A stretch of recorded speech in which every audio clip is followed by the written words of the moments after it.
Viernes 14 de agosto de 1942. Querida Kitty, hace un mes que te dejé, pero en verdad no habían bastantes novedades para contarte. Los Van Damme llegaron el 13 de julio, los esperábamos el 14, pero como los alemanes habían empezado a inquietar una cantidad de gente entre el 13 y el 16, con citaciones a diestro y siniestro, los Van Damme prefirieron llegar un día antes para mayor seguridad. El primero en aparecer a las 9:30 de la mañana, cuando todavía estábamos desayunando, fue Peter, el hijo de los Van Damme, que está por cumplir 16 años. Es un muchacho de modales suaves, desgarbado y tímido que trajo consigo a su gato Moushi. No espero gran cosa de él como compañero. El señor y la señora Van Damme llegaron media hora más tarde. La señora provocó nuestra hilaridad al sacar de su sombrerera un enorme orinal. Sin él no puedo vivir, declaró. Era el primer objeto que encontraba en un sitio fijo, debajo del diván que le sirve de cama. El señor Van Damme no había traído el orinal, sino su mesa plegadiza para el té. Desde el comienzo hicimos todas las comidas juntos en una atmósfera de cordialidad. Después de 3 días, todos sentimos que nos habíamos transformado en una sola familia. Era evidente que, habiendo formado a un par durante toda la semana de los habitantes del mundo exterior, los Van Damme tenían muchas cosas que contarnos. Entre otras, lo que nos interesaba era que se habían ido a nuestra casa y del señor Goudsmit. El señor Van Damme nos relató lo siguiente. El lunes en la mañana, el señor Goudsmit me telefoneó para preguntarme si podía pasar por su casa, cosa que hice inmediatamente. Estaba muy nervioso. Me mostró una cartita dejada por los Frank y se mostró dispuesto a llevar al gato a casa de los vecinos, en lo que estuve de acuerdo. El señor Goudsmit temía una investigación y por eso examinamos todas las habitaciones, poniendo en ellas un poco de orden. También despejamos la mesa del desayuno. De pronto observó sobre el escritorio de la señora Frank un anotador en el cual estaba escrita una dirección de Maastricht. Aun sabiendo que la había dejado intencionalmente, simulé sorpresa y susto, rogando al señor Goudsmit que dejara quemar aquel maldito papel sin tardanza. Aunque todo el tiempo simuló no saber nada acerca de la desaparición de ustedes, después de haber visto aquel trozo de papel, se me ocurrió una cosa. Señor Goudsmit, le dije, me parece recordar algo que podía estar relacionado con esa dirección. Un oficial de jerarquía se presentó en la oficina hace alrededor de 6 meses. Estaba destinado a la región de Maastricht. Parecía ser un amigo de la juventud del señor Frank y le prometió ayudarlo en caso de ser necesario. Dije que, según todas las probabilidades, aquel oficial había debido mantener su palabra, facilitando en una u otra manera el paso de la familia Frank a Suiza a través de Bélgica. Les recomendé que contara eso a los amigos de Frank, que pidieran noticias de ellos, aunque sin hablar necesariamente de Maastricht. Enseguida me marché. La mayoría de los amigos de ustedes han puesto al corriente. Lo he sabido por diversos conductos. Nosotros encontramos esa historia muy divertida y nos reímos aún más de la fuerza de imaginación de la gente, de la que nos daba prueba de otros relatos el señor Van Damme. Así hubo quien nos vio partir a las 4, al romper el alba, montados en bicicleta, y hasta una señora que pretendía saber a ciencia cierta que habíamos sido metidos en un auto militar en plena noche. Tuya, Ana. Viernes 21 de agosto de 1942. Querida Kitty, la entrada de nuestro escondite ha sido ahora adecuadamente disimulada. El señor Kraler era del parecer de colocar un armario delante de la puerta de entrada, un armario giratorio que se abriera como una puerta. El señor Bosen se ha esforzado como ebanista para la fabricación de este armatoste.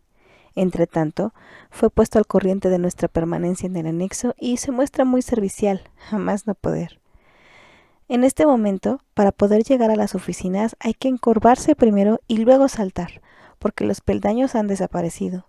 Al cabo de 3 días todos teníamos chichones, porque chocábamos ciegamente con el bajo dintel de la puerta. Por eso, en el rebote pusimos un paragolpes, una bolsita rellena de virutas. Veremos cómo resulta eso. No hago gran cosa en materia de estudios. He decidido prolongar mis vacaciones hasta septiembre. Luego papá será mi profesor, pues temo haber olvidado mucho de cuanto aprendí en la escuela. No hay que contar con los cambios de nuestra vida. No me entiendo en absoluto con el señor Van Damme. En cambio, él quiere mucho a Margot. Mamá me trata a veces como a una cría, lo que me parece insoportable. Pero fuera de eso no vamos mal. Peter sigue sin gustarme. Es tan aburrido. Se la pasa tendido en la cama la mitad del tiempo y a veces hará algún trabajo de carpintería y luego vuelve a la cama. Qué tonto. El tiempo es hermoso y a pesar de todo lo aprovechamos soleándonos sobre un catre en el desván, por donde entra el sol a raudales a través de una claraboya. Tuya, Ana. Miércoles 2 de septiembre de 1942. Querida Kitty, el señor y la señora Van Damme han tenido una pelea terrible. Nunca había oído cosas semejantes porque papá y mamá no pensarían jamás en gritarse así. La causa, una verdadera insignificancia, por la que no valía la pena tanto reñir. En fin, cada cual tiene sus gustos. Naturalmente, para Peter la cosa es muy desagradable, pues debe tomar partido por uno o por otro. Pero, como es tan susceptible y perezoso, nadie lo toma en serio. Ayer estaba insoportable porque tenía la lengua azul en vez de roja.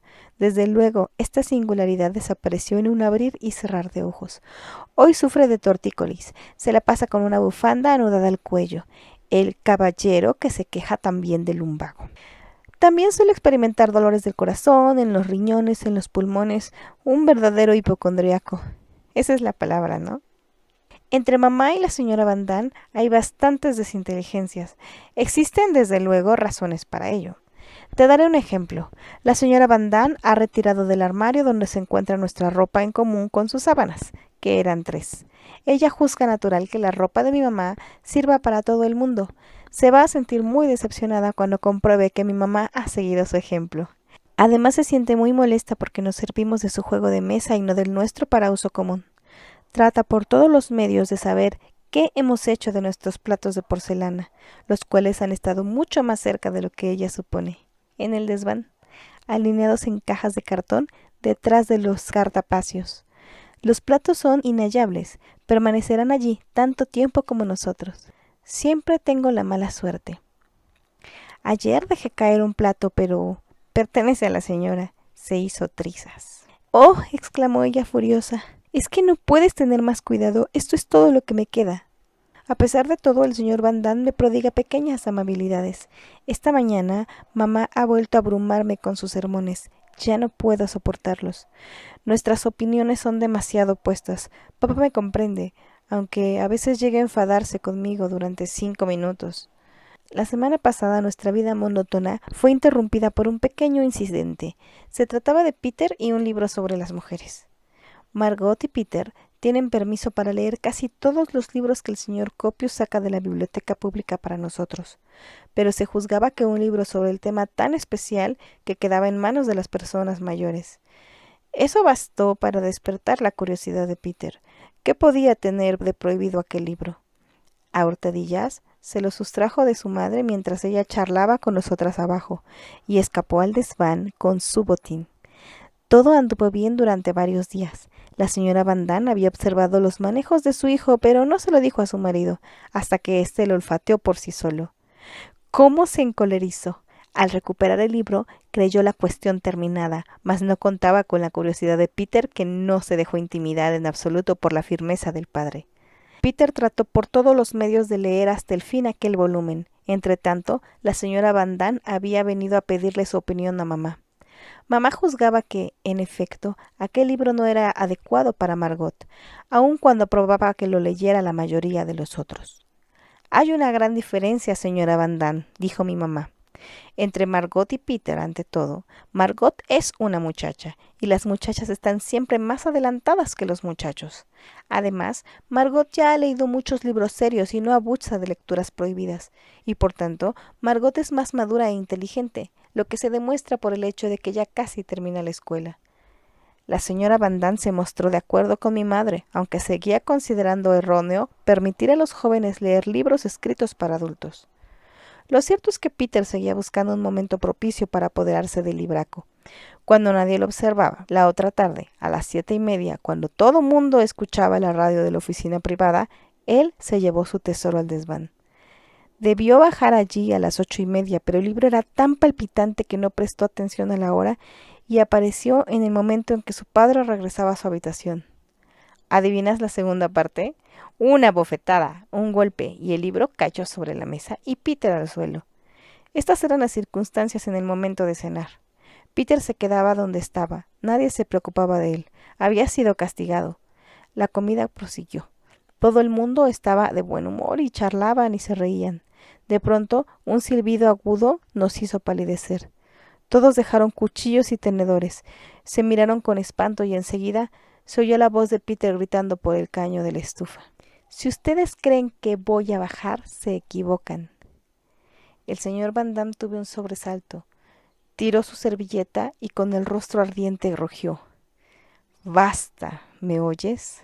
Temiendo lo peor, papá lo tomó del brazo y lo siguió al desván. Nuevos golpes y una disputa. Peter volvió a su cuarto. Hubo un portazo y los hombres regresaron a la mesa. La señora Van Damme hubiera querido guardar un pan con mantequilla para su querido vástago, pero su marido se mostró inflexible. Si no se disculpa inmediatamente, pasará la noche en el desván, dijo él.